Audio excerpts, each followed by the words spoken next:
Hello, everybody. Welcome to Never Stop Healing. It's Regan Archibald here, and we got Cade joining me this morning. How's it going, Cade?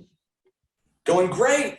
Just had a little bit of a computer freeze there, but I am back. So welcome everybody. Got some Awesome. got some cool stuff we're going to be covering. I like this background a little bit better than yesterday's. Yeah, it looks nice. Looks very nice. And Much better than yesterday's. you talk about the hacks yet? No, haven't talked about those. So maybe you could give us an overview. What'd you get out of the hack last night, the Health Accelerator Challenge? Yeah, so we talked about the 9 hallmarks of aging last night. And if you're not a part of the hacks or the Health Accelerator community or challenges, I get on that. Go to acueastwest.com/hack. That's HAC. And yeah, every Wednesday we get together on that. But really, really cool stuff. We covered the 9 hallmarks of aging. Talked about, I think, biggest thing for me, looking at the mTOR pathways, using ModSC, some other things to really stimulate your bodies. It's like you're tricking your body into thinking it's still young, so you don't continue to age, which I think is a really cool concept. Yeah, just working right on the DNA structures. And that's kind of the powerful thing of we've been going through the restore phase now. So we're on the 2-month, the 60-day restore challenge. And so, one of the challenges that we give everybody is, hey, do some things to activate better cellular health, autophagy. One of the big challenges we have during this 60-day restore process is to do the Fitness 50 at age 100 checklist. So look at your benchmarks. Are you fit? Are you fitter? Or are you in the fittest category? And if you need one of those forms, just email us and we'll send it right over to you. You can just email Cade at acueastwest.com, and he'll get that form to you. And then send it in. We want to hear how you're doing. Today, we're going to be talking about some interesting things on innovation. We've got the innovation of medicine coming up, and we use Elon Musk as kind of a metaphor. And maybe you guys, I've talked about Elon Musk on the show a little bit in the past, but I've always been a big fan of his because of his not only his tenacity. I mean, he's someone who can get a job done and mobilize a team to do it. Someone who never has read a management book in his life. He's arguably he mobilizes some of the most talented, dedicated, purpose-driven humans on the planet to take on these big projects like colonizing Mars. Small things. Ending carbon emissions and making sure that we're a multi-planetary species. It's pretty darn phenomenal. Not only that, but he's created internet access with Starlink. He's got massive capabilities with robotics, with AI, self-driving cars. Electric vehicles were just kind of a joke for so long, but Elon Musk is someone who has innovated. And he's kind of the Da Vinci of our times. And, whether you like him or not, he's someone who I believe if we applied some of the principles and the way that he thinks into healthcare, things could be accelerated much faster. And I wrote a book in 2016. It was called Thinking Like Elon Musk to Transform Healthcare in America. And, so we've tried to use his principles in our healthcare programs. And today I'm going to just kind of give you an overview, some historical things on innovation, and then, bring it into, some of the things Elon's done currently, and then show you how we're applying it in our healthcare programs. It might be kind of interesting for you. But Kate, any thoughts on today's topic before we jump in?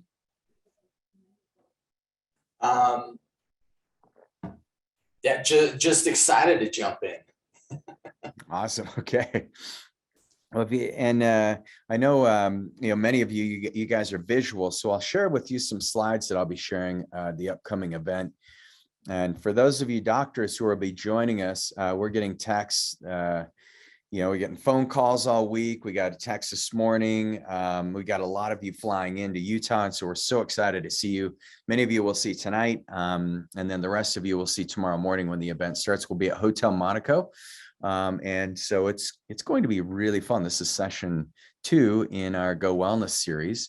and it's the innovation of medicine. So first of all, if you think about what innovation is, it is the driver behind our economic structure in the United States. We produce the world's best innovation, and you can just see that by patents that are filed, and breakthroughs that happen, and major corporations. We've got Apple, we've got Amazon, Google. I mean, just all these major organizations. But ultimately, innovation, it can't happen if you're in a bubble. If you're just enclosed and you're with yourself, it's going to be challenging to innovate. And you can go back historically and you look at the Pacific Islands, and the Pacific Islanders had just an amazing capability of navigation. And when I lived in Hawaii, it was talked about a lot. King Kamehameha had phenomenal capabilities of just going not only longitudinally but latitudinally as well. And so being able to traverse both pathways was unheard of, a couple thousand years ago. But the Hawaiians were doing it, the Pacific Islanders, the Polynesians. And what happened, because of their ability to navigate between islands, is when you compare the Pacific Islanders' fish tackle and the innovations they had compared to the Tasmanians, who were very isolated. They're too high of sea level, so they were just isolated, and they didn't have any interaction. They lost innovation. And so, one of the very first things that you want to think about when it comes to innovation is it does require a community. And that's one of the things we create here with our podcast and with our Health Accelerator community. Very soon, we're going to be having some live retreats and workshops, and those are going to be super fun. But we do that so we can create more innovation. And that's one of the things that I spend a lot of my time when I'm not in the clinic, is I'm either on Zoom calls or the phone, or I'm, communicating with other innovators in the healthcare field. And it's been super fun. So another kind of historical thing of interest with innovation is China actually lost its innovative edge with the Ming Dynasty, because they stopped trading. China said, hey, we want to be an exclusive, kind of an exclusive culture here. And so that innovation, instead of being in China, it went to the Netherlands. And then, as you guys know, the Dutch society was super wealthy based on their innovations and their ability to trade. If you compare some of the innovations, like if you look at California and specifically Silicon Valley, they produce a lot more innovation than North Korea, which North Korea tends to be pretty isolated. And pardon me if I offended anyone from North Korea, but just haven't seen a lot of innovations come out of there. Maybe I'm wrong, Cade, but I can't think of any. Yeah, so kind of interesting, and even in medicine, if you think about it, some of the innovations that we have right now, for the last 10 years, we've innovated with stem cell therapy, PRP, ozone. We've innovated with peptides, with functional medicine. We've always brought in Chinese medicine as well. So we've been able to multiply what we're doing and the treatments that work with nutrition, with gut health. We brought in some of the most advanced technology from a testing perspective. Looking at metabolomics helps you resolve the upstream interferences.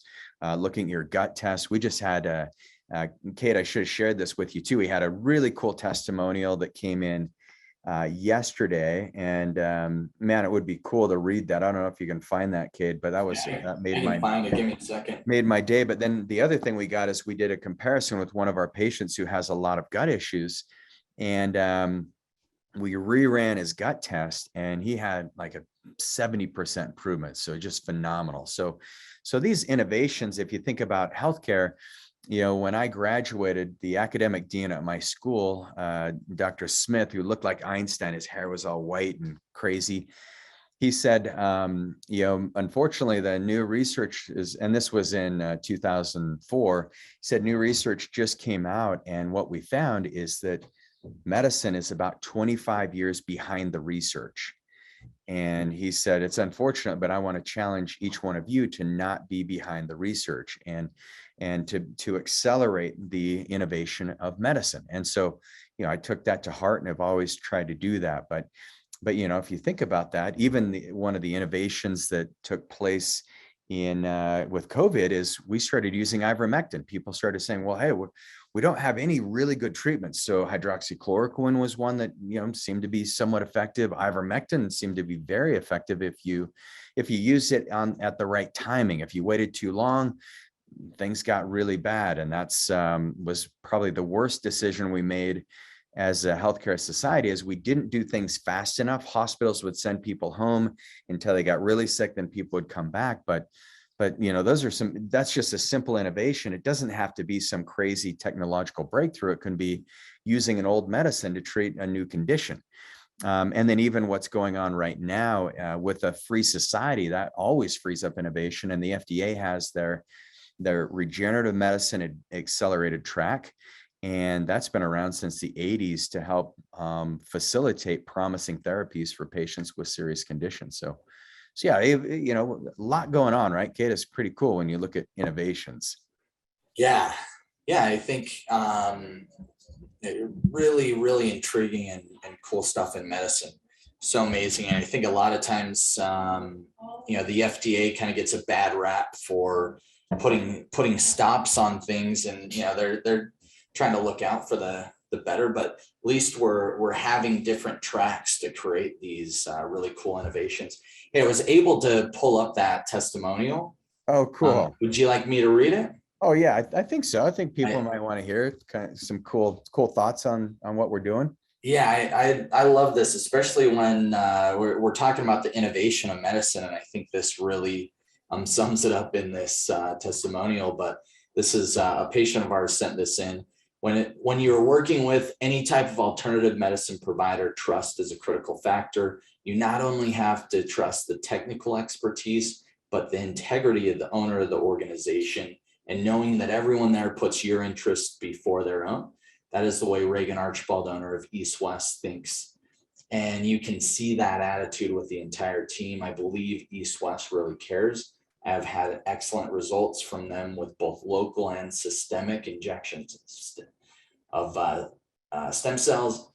That beats traveling to Panama and Mexico, where I used to go for stem cells before I found out about East West. I've traveled from Pittsburgh to Salt Lake City 3 times since then. Recently signed up for a program that included peptide therapies, regular consultations with one of our acupuncturists. I don't know what acupuncturist, functional medicine provider. Her advice on exercise, diet, and supplements, in addition to the peptides, has been superb. They had me do blood tests, including tests my traditional doctor never knew about or ordered. And they developed a revised regimen for all my supplements, taking into account the results from these specialized tests. At the end of several calls, she put together literally pages of what she thought I should do. This included a complete analysis of my supplements. It's very difficult because many of them were combination products. When she was done, she confirmed what I was on, but also suggested I had a few and could delete a few or take a few ways. I know I'm in good hands, and think you will be too if you decide to use the team at East West and SLC. Really, really cool. Yeah. And just kind of shows you how innovative this medicine can be, with utilizing peptides, supplementation, herbs, stem cells, all these different innovative treatments that some are new and some are ancient, which I think is really cool. Yeah, well, that's awesome. That was great. That's from Jim, and really appreciate that, Jim.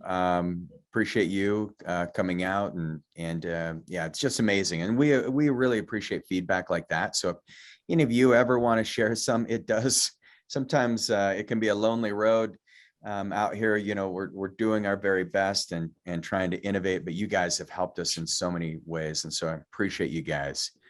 So Elon Musk, how many of you are fans, first of all, and of Elon? And I know he's looking at Twitter. Awesome. We got some hands coming up, but Good. yeah, there we go. So Definitely Elon's a fan of just, Elon. yeah. I mean, it's pretty cool, but my kids like Elon. I love his, just his thinking. I already mentioned his tenacity, but if you look at Tesla's mission, it's to accelerate the world's transition to sustainable energy. Our mission is we want to accelerate your healing process so that you have a health span aligned with your lifespan. Because most people, and this is what we talked about last night, most of us, our lifespans are extending, but our health span stops at about the same age, which is around the age of 40. Then our health starts to deteriorate, but we're still alive. And so even though the world's population has doubled in number over the last 100 years, it doesn't mean it's doubled in health. And so our job is to double your health and your lifespan. So that's our big, robust mission. Elon was recently asked, why he moved his gigafactory from California to Texas. And I apologize if any of you live in California. I know I've had conversations, but in California, Elon said we would not have been able to, we wouldn't even have a permit to build the gigafactory in California by now. But the one in Texas, I think it's outside of Austin, is just opening up. And so I know a few of you who have moved from California to Texas, and several people are. But if you look at the big innovative areas, United States is number one. In North America, Canada is amazing. That's America's largest gated community, according to Dan Sullivan. But Canada still produces their own innovations. You look at Europe, that's number two. Southeast Asia, East Asia, Oceania is number three. And then you can go along the list. But one of the cool things about America is we have this opportunity where our economy is built around this fact that if we can provide value and we can innovate and create better quality of life for each other and serve each other, then we have this nice thing called this economy. And right now, when we just print money, then the dollar value loses its value, and the money, there's no exchange of goods, so money starts to lose value. I was explaining this to my daughter just the other day, and she was like, oh, okay, that makes sense. So when we look at innovation and we look at how can we put it in place, one of the principles that Elon Musk uses is called the first principles reasoning. And I don't know if any of you have studied much on Stoic philosophy or the Socratic method. But one of the things Aristotle says is, he says, in every systematic inquiry or methods where there are first principles or causes or elements, knowledge and science result from acquiring knowledge of these. For we think we know something just in case we acquire knowledge of the primary causes, the primary first principles, all the way to the elements. And so this is how Elon Musk has always innovated, is he's used first principles. And so I'm going to ask you guys how to apply this to your health. Maybe there's a way we can, have some assumptions, and I'll share some of mine that I've had over the years that have been wrong, and how we were able to vet that out and get back on track. So what is first principles reasoning? A first principle is a proposition or an assumption on which true knowledge is based. In science, theories and methods and laws are based on first principles. Axioms and postulates are first principles in mathematics. So if you're going through the Socratic questioning, the very first thing you need to do is clarify your thinking and explaining the origins of your ideas. Why do I think this? What exactly do I think? And so how many of you have ever, had a thought, well, I don't think I can ever get healthy, or my doctor told me it's genetic. I'm always going to have high cholesterol, or my hypertension, it can't be treated. And, I can tell you there's been a lot of assumptions where people have come into the clinic and they said, there's really not much that can be done. I got bone on my knees, and I don't really, I'm just here because I don't really want to get the surgery, but I don't really think there's any other way. And so, so if we go back and we start examining, the amount of marketing that we've had, subconsciously, thrown at us since we're kids about, the fact that we need medication, we need surgery. Or if you think about, the idea that we have is that, if someone in a position of authority tells us something, therefore it must be true. And so this is where it's really important, looking outside of that box, because it was the same with me. When I first was studying medicine, I was doing my undergrad at the U, and I thought, well, anything outside of conventional medicine must not be as relevant, must not be as powerful and as real.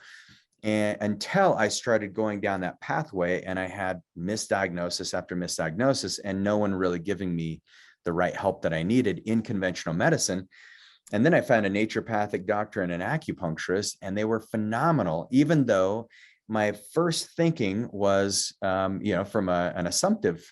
I had to challenge my assumptions. I assumed that acupuncture, Chinese herbs, lifestyle, nutrition, diet, all these things, I had to really challenge the idea that I had in my head that they weren't as scientific and weren't as valid as taking some type of conventional medicine that had gone through, phase 3 clinical trials, which I think are really important. But I also think that we miss a lot of that on the healing. So number one, we have to clarify our thinking. Why do I think that? What exactly do I think? And so then we have to challenge our assumptions. How do I know this is true? What if I thought the opposite? So, okay, well, and this is where, I named my clinic East West, because it was literally the assumption that I went through was, well, maybe Eastern medicine is the way to go. And, so I had to go all in that and learn just phenomenal, beautiful things about healing, the art of healing.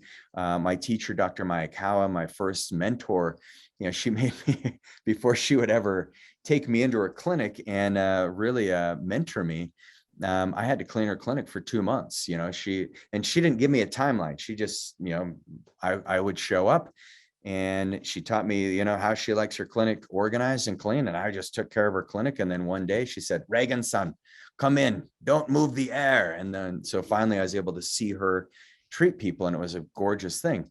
But on the other side, I really loved the Western science and the Western medicine. And so, I had to think of the opposite. I had to say, okay, well, maybe I can fit in two worlds, and maybe this is okay to be Eastern and Western, and I don't have to choose one or the other. I can actually blend them. And that's where I've always looked at medicine. We call it collaborative medicine, because now we have, pain interventionists. Kate, we brought on a lot of innovations just in the last year with in the last 3 months. Even in the last 3 months with Dr. McKenzie. If you go to our South Jordan clinic, many of you go there and you'll see our crazy teched out room now, where we've got our C-arm and fluoroscopy and our nerve reset device, our RFA. And I mean, it's awesome how that's going. Yeah, some amazing innovations, especially, we've been, I would say in the last year, we've been really innovating in the world of like peptides, more functional medicine. And then more recently in the last kind of 3 to 6 months has been more on the pain treatment side of things. Is just getting that caught up. Just amazing with being able to help someone in acute pain, in all phases of pain, whether it's just recent and new to, chronic and debilitating and just completely loss of function, and getting people back to function through some really cool innovations. Yeah.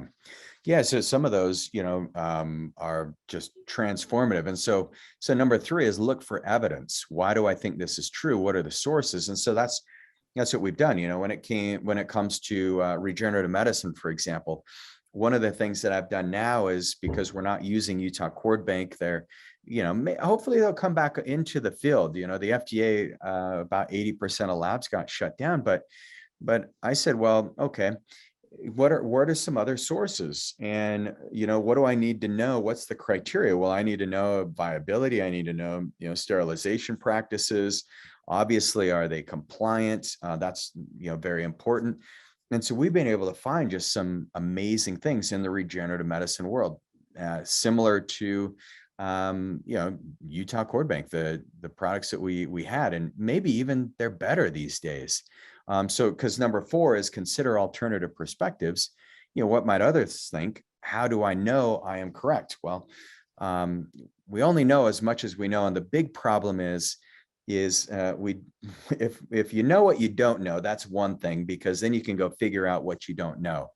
But the big question always in life is, what do we not know that we don't know? What don't we know that we don't know? And it's something that, always looking at multiple perspectives is really critical, but then also you've got to narrow things down so that you can move forward. And this has been one of the big challenges that I've had in the last, probably 6 months, the end of 2021, is saying, okay, how can we find a regenerative medicine product where we can get predictable results, we can have the same outcomes? Because honestly, we are a clinic that has really done amazing things for, we've with our South Jordan and Salt Lake clinics combined, we've done over 20,000 treatments. And so it's been really exciting to see. But this is where I had to consider alternative perspectives this year. And it's been really exciting to bring some new things in, and really Kate, with like cellularity and intrafill, we'll have new capabilities very soon. With exosomes, we've seen phenomenal things as well. Number 5, examine consequences and implications. What if I'm wrong? What are the consequences if I am? And maybe this is something we could dive into peptides, because as Dan Sullivan said when he was at the clinic, Kate, he said, Regan, you're a simplifier, because I like to go, down and narrow things down, especially when it comes to medicine. But with peptides, I was probably using them, from a nootropics perspective for about, maybe 7 years before we ever introduced it into the clinic. Kind of interesting, right? Yeah. And Really, really interesting. I do think you're an amazing simplifier in your ability to communicate, as well as just looking at, when you look at peptides, for example, there is just a vast amount of complexities when it comes into it. And you've been able to dumb it down for me so I can actually understand it, which there's not a lot of people that could do that. not a lot of dumbing down for you. You pick it up. You end up training the doctors, like, hey, hey, try testosterone, it works. Here's why. Think about semaglutide. Yeah, but with peptides, I always have to say, what if I'm wrong? There's consequences. There wasn't a lot of labs compounding these novel structures even 3 years ago. And so we've been able to innovate with, originally it was with TaylorMade, and then now it's with Wells and VPI. But, a lot of these peptides, what our patients don't realize is this was me, like with ARA 290, it took almost 6 months of me showing research, please produce this. 5-amino-1-MQ was no different. I don't know if you remember how many conversations I had with Justin Kirkland, like, please, we need these peptides. And so, there's a lot that goes on behind the scenes so that you guys can get your cool peptides that are phenomenal. And so I think, when I examine the consequences, I said, well, the greatest thing about peptides is there's so much science behind them, but they have a low toxic accumulation. Your body will discard what it doesn't need. They open up pathways versus suppressing symptoms. And as long as we're focusing on the right pathways at the right time, cleaning up lifestyle as we go through the process, people are going to get phenomenal results. And that has been, solidified time and time again. Sometimes we have to change the initial, process, but it's been amazing. So number 6 is question the original questions. Are we on the right track? Are we opening up the right pathways at the right times with the right peptides and the right treatment protocols? And why did I think that? Was I correct? I did your blood review, Kate, and I found that we thought that your problem was more thyroid related, and it ended up not being thyroid related at all. It was actually your liver. And so we're working on that pathway, and then we found you're in cell danger response in your mitochondria. So anyway, we always say, was I correct, by looking at labs and having some deductive reasoning from that. And so the final question, that is, what conclusions can I draw from the reasoning process? And I think if you kind of look at Elon Musk, what he did is, originally he said, well, he's always wanted to be a multiplanetary species, so that if an asteroid comes and tries to take out planet Earth, at least, human consciousness is so valuable in humanity that, he sees that as an insurance policy. I do not want to live in Mars. I don't know about you guys, but I'm like, I want Earth to be, it's so amazing. But anyway, so he said, well, we've got to get to outer space, and it's too expensive to go. And NASA was just like, they burned through a budget like nobody's business. And so Elon Musk just said, well, I'm going to go buy a rocket from Russians and, build it for cheap. But we're going to have reusable rockets. And that's what he's done. And I don't know if you remember, but I think it was 2008, and he had just crashed his third rocket. They were out of money and they were about ready to go bankrupt. And some funding came in at the very end. And this was it. He had one more rocket launch, and that fourth rocket made it and landed, just as they had set out to do, these reusable rockets. And the rest is history. Same with Tesla. He's sleeping on his friends' couches. But he says, we're going to make electric vehicles that people love driving, and we're going to create some autonomy in these vehicles as well. So anyway, those are some things that we can look at when it comes to these first principle framework. And so first principles thinking, is it true? Identify and define your current assumptions. And I would recommend you guys do this in your health always, is saying, this is why we want you to have benchmarks. Don't assume that just because your labs look great that you're off the hook, everything's fine, you're healed. Now let's start looking at how can we level up. Maybe take that Fitness 50 test and see, well, your grip strength, Cade, you're going 90 seconds on the grip strength, which is beastly. But what would keep you from getting to 2 minutes? I mean, no reason to assume you couldn't get there, right? No, it's probably just at this point, it's willpower, pain. it's bicep power. I mean, forearm power. But yeah, I think with everybody, it's like, okay, well, create that checklist. What do you need to get fixed right now before it gets worse? And then how can you optimize the great health that you already have? We've always questioned the assumption that just because people have hormonal deficiencies that we need to put them on hormones. We've always said, well, what if we just got your body producing hormones on its own? And then we've gone one step backwards and we've said, okay, well, how does the body produce hormones? Because that gets missed in most endocrinology books is, well, you have beta glucuronidase and you have these enzymes and you need to break down your fats. And you actually, hormonal production starts with digestion. Holy smokes. And then it also starts with balancing 3 core hormones. You've got to have great insulin sensitivity. So if anyone has, hypo or hyperglycemia, diabetes, that's going to impact the hormones. You got to manage stress. So that's cortisol. And then the other thing you've got to do is really looking at any toxic accumulation that can cause an excess amount of estrogen. So these are some things that, we've always kind of questioned assumptions of how things have been done. And then we've changed them over time. So we've said, well, maybe we can turn on pathways in the body so your body can produce its own hormones. Sometimes you do need a hormone replacement. We're not opposed to it, but in so many cases, that's just not true.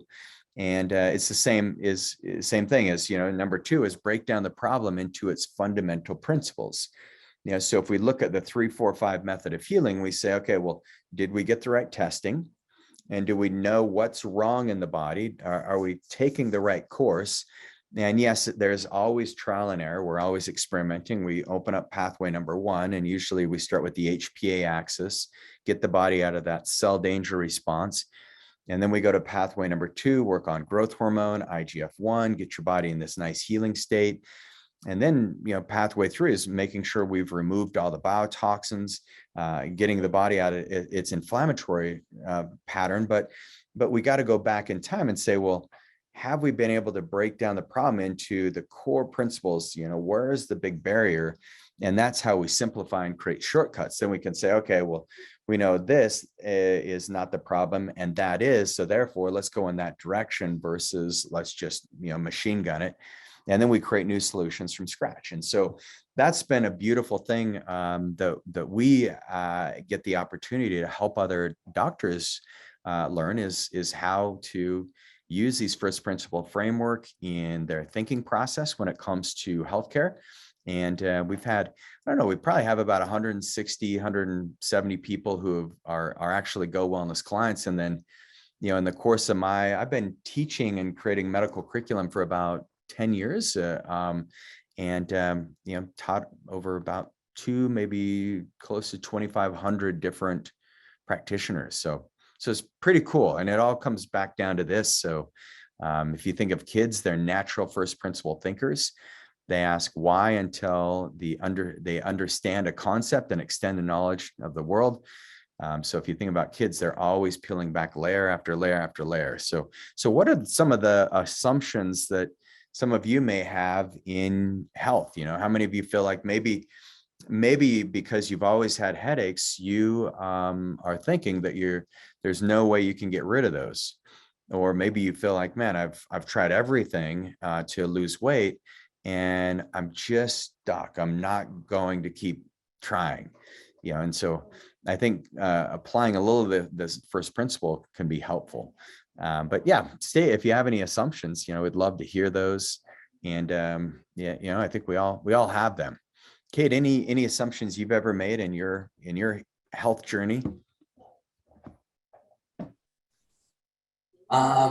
Yeah, of course. I think, when I was first starting out in my health journey, it was, for weight loss and for just kind of general health. I just thought if you ate less, didn't matter what that was, eat less and move more. That's kind of the common saying for people to lose weight and be healthy. And it, in a very simplistic way, that is helpful.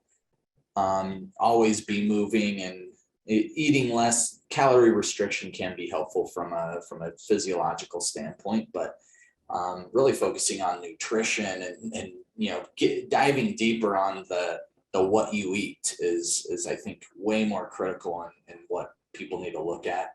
And then looking at I always thought my body's kind of built the way it is and I don't need to do anything about it other than just kind of that what I eat and how I move, as opposed to there's like a whole world of cool things that you can do about your health and your body.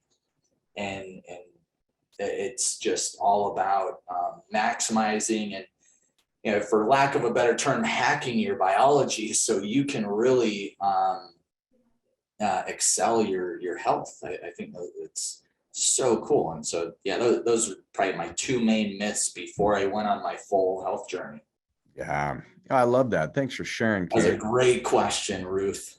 Yeah. Oh, Ruth said, is fasting good when doing stem cell treatment? Yes. If you've heard of Walter Longo, which I'm sure you have, Ruth, he did studies, and that's where he created the fasting mimicking diet.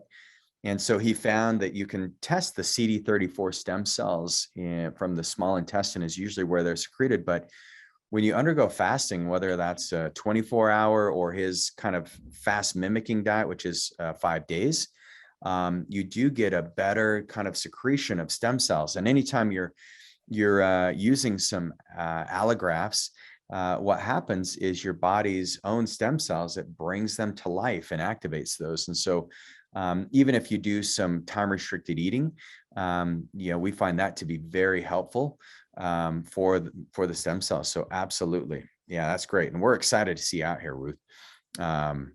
Yes, you'll be traveling, and you're a picky health eater, hard when traveling. So well, that makes it easy, doesn't it, Ruth? If you're fasting, you limit your choices, and then you don't have to get frustrated with the lack thereof. So yeah, that's great. Yes. Good. So with Tesla, one of the analogy is electric cars will never work because batteries are expensive and they're slow and they're clunky. They broke down. First principles was purchasing individual battery materials from cost-efficient sources allows us to make batteries that are much cheaper than anyone realizes. And so that's one thing we found in regenerative medicine is it has just gotten better and better. I mean, we can now get treatments that are, when I first got my shoulder treated, it's let's see, the cost now, it was about 3 times more expensive. So things have come down. It's a good trend. Allison's asking, what test was it that showed that Cade's liver was more than rather than his thyroid. So I think that would just be a blood test, Allison. It would show more of a issue in the liver than it would be a thyroid. So a conversion issue will show up in the blood test. So, all right. So, anyway, so today I want to share with you, just as we finish up, one of the things that we've been innovating for a long time is this great thing called the 3-4-5 method. Kate, can you see my screen on the 3-4-5? Yeah. Okay, perfect. And so this will just help kind of put things together, because we have a very unique process that we take all of our patients through, and it's not like other, we don't do what other clinics do. We actually say, well, let's put it through this framework. And this is our first principles thinking. And what it's revolved around is getting the right testing. And that's critical. And we've actually, over time, we do a lot fewer tests than we did in the past. We found that too much testing overwhelms people. It overwhelms the practitioners. And then you're being pointed in too many directions. So we found that just by narrowing down the tests and getting the right ones, getting the comprehensive functional blood, the stool test, the metabolomics, and then an adrenal stress index, those are core. And then, we can branch out from there. But then once you have the right testing, you get the right treatment strategies. And this can be regenerative by nature. This is where we use peptides. We use, regenerative medicine therapies, acupuncture, herbal medicine, nutrition, all these treatments. And then the third pillar is that teaching curriculum. So we want to make sure that everybody in our community has access to knowledge. So we don't want it to be in a container. We want everything, all of the wisdom that, Sarah can provide, Andy can provide, Jenny, all our other doctors here. We want that in a teaching curriculum so that you guys have access to that. And then at the core, we focus on balancing that HPA axis, getting the body out of stress. And that includes getting mitochondrial function healthy, working on the DNA structures, that mTOR and AMPK pathways, so that you can align your lifespan with your health span, and then focusing on the gut microbiome, because that influences everything. And then at the core is our 5 pillars, make sure you have optimal brain health, optimal fitness. You've got optimal detoxification pathways and nutrition. You've got optimal hormones. And then you've also have optimized all of the gut health. And so those are the 5 pillars. And so what we found is by using this method, we've been able to create some amazing transformations in health and put together some pretty impressive innovations. But I hope that's interesting to you guys. I really appreciate you being part of the community and part of this innovative process, because so many of you that are on this today, and you know who you are, you've been with me for more than 10 years, more than a decade. And I can't thank you enough for being there and being open-minded when I bring in new things and new innovations. I don't know if you realize it, but if you go back 10 years, you're probably like, I didn't even realize all these new things that have come into the clinic over the course of a decade. It's been, pretty phenomenal. So thank you for being part of the journey. Kate, thanks for you being part of it as well. You brought in your own innovations especially on the business side, and I really appreciate that.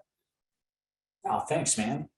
No, I think, I got some really cool stuff.